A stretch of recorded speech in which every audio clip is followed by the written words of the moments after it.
The warning klaxons had stopped 3 hours ago, but Marcus Kane still heard them ringing in his ears. He dragged himself through the maintenance corridor of the orbital station, every muscle screaming protest. Behind him, the ceremonial hall burned. Ahead, his ship waited in dock, 17. He had done the impossible. He had said no. The Velthrin Empire didn't understand the word. When they chose a mate, the universe itself was expected to rearrange accordingly. For 6 months, Marcus had played the role of reluctant diplomat, the human liaison who smiled through 14-hour banquets and nodded at incomprehensible poetry. Then Princess Niravel had pointed one elegant finger at him during the choosing ceremony, and everything had gone sideways. "The human will be my consort," she had announced to a hall of 10,000 witnesses. Marcus had politely declined, then firmly declined, then run for his life when polite and firm transformed into a categorical impossibility in the Velthrin worldview. He slapped the dock controls and stumbled through the airlock. The Sparrow was exactly as he'd left her, cramped, outdated, and beautiful. A courier ship built for one pilot and whatever cargo could fit in her narrow hold. She smelled like recycled air and the coffee he'd spilled 3 weeks ago. Home. Marcus sealed the airlock and limped toward the cockpit. His dress uniform was torn at the shoulder where he'd squeezed through a ventilation shaft. His knee throbbed where he'd landed wrong, coming down from the ceremonial platform. But he was free. In 20 minutes, the Sparrow's engines would be hot. In 30, he'd punch through to faster than light and leave this diplomatic nightmare in his wake. He collapsed into the pilot's chair and reached for the startup sequence. "Hello." Marcus. His hand froze above the controls. Niravel sat in the co-pilot's seat, her form draped in the same shimmering robes she'd worn at the ceremony. She shouldn't fit in the narrow cockpit. The Velthrin were tall, their proportions slightly wrong by human standards, all willowy grace and angles that didn't quite make sense. Yet she sat there, as comfortably as if the chair had been built for her. Her skin held that same pearlescent quality that had made the other diplomats whisper about beauty beyond mortal comprehension. Her eyes, triple-pupilled and gold, watched him with serene patience. "How?" Marcus croaked. "You left 17 minutes ago," Niravel said. "I arrived 16 minutes ago. I am faster than you? That's not possible. I ran. I took every shortcut. I sealed the passages behind me. Yes, you are very clever." She tilted her head, and her expression held something that might have been admiration. No one has ever fled the choosing before. It was remarkable to observe. Marcus stared at her, then at the airlock, still sealed, then back at her. "You're not here. This is the smoke inhalation. I'm hallucinating. Touch my hand. Absolutely not." She smiled. It was the first time he'd seen her smile, and it transformed her alien features into something radiant and terrible. "You are correct to be cautious. Touch creates bonds in my culture. But I am truly here, Marcus Kane. You cannot flee me by running to your ship." He lunged for the controls. His fingers danced across the startup sequence, muscle memory overriding panic. The Sparrow's engines thrummed to life beneath them. Amber lights shifted to green across the board. Niravel watched without moving. "Where will you go?"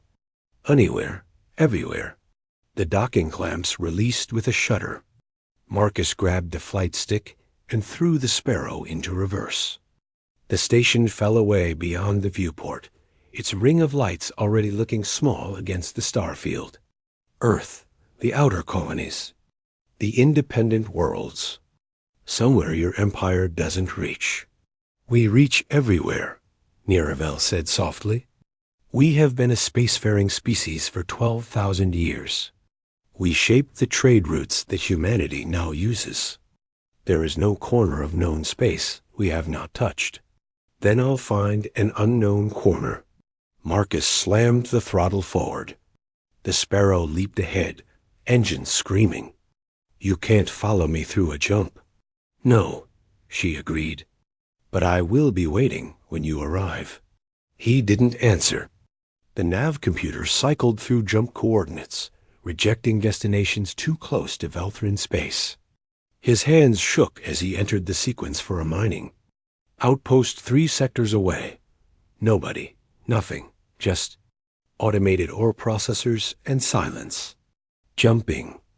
In 30 seconds, the computer announced in its flat tone, Niraval rose from the co-pilot's seat with fluid grace.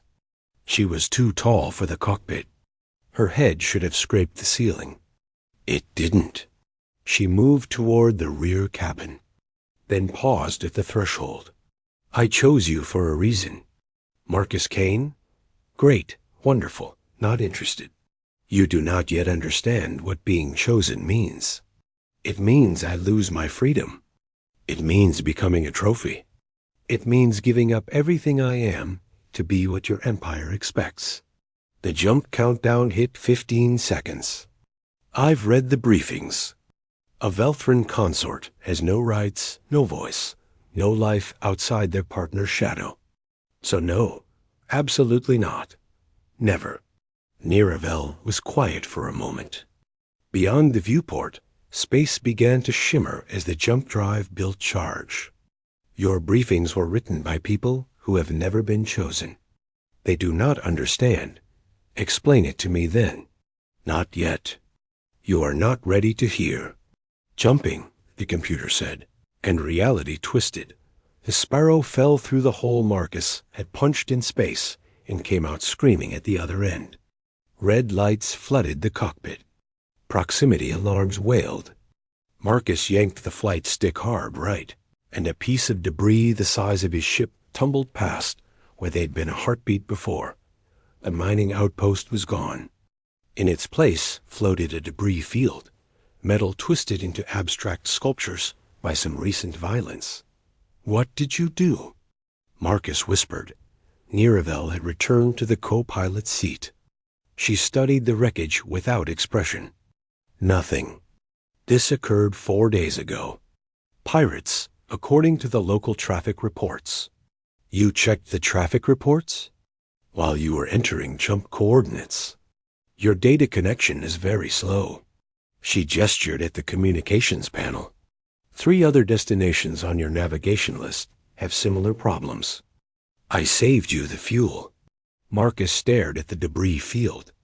Somewhere in his chest, something that had been wound tight for 6 months began to loosen. Not much. Just enough to let him breathe. "Why me?" he asked finally. "You could have chosen anyone. Diplomats with actual authority. Officers with impressive careers. People who wanted this. Why a courier pilot?" Niravel turned those gold eyes on him. "Do you know what our psychologists concluded after 50 years of studying humanity? That we're loud and aggressive and too attached to our individuality? That you are the first species we have encountered who are truly free." She leaned forward. "Every other race we have met is bound. By tradition. By hierarchy. By the weight of civilization so old that change has become impossible. But humans reinvent themselves with every generation. You have only been among the stars for 2 centuries, yet you have built something unprecedented. Something wild, so you want to cage it." "No," her voice dropped lower. "I want to understand it. I want to preserve it. The choosing is not what your briefings told you, Marcus. It is not domination. It is partnership with someone whose nature complements your own.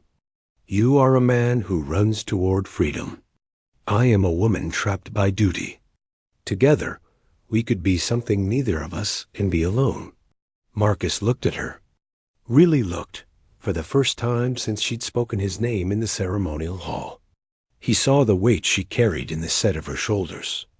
The exhaustion hidden behind alien beauty. The loneliness of someone who had never been allowed to choose anything for herself. "I'm still leaving," he said. "I know. And you're going to follow." Until you stop running, or until you understand that I am not chasing you. Niravel stood again. I will be in the cargo hold. Your medical supplies are inadequate. You are injured. I have training. I'm fine. Your knee is swelling. You have a cracked rib. There is a burn on your left arm that will become infected without treatment. She moved toward the rear cabin. I will wait. Marcus watched her go. The sparrow hummed around him, steady and familiar. Outside, the debris field tumbled in eternal silence. He should enter new coordinates. Jump again. Keep running until he found a place even the Velthrin couldn't reach. Instead, he engaged the autopilot and stood. His knee nearly buckled. The adrenaline that had carried him this far was fading, leaving only pain and exhaustion. The cargo hold smelled like the medical supplies Niravel had somehow unpacked. She waited beside the emergency cot, her robes exchanged for something simpler, almost human. She held a scanner in one elegant hand. This is not acceptance, Marcus said. I know. I'm still going to run. I know that too. She gestured to the cot. But perhaps you will run slightly less damaged. Sit. Marcus sat.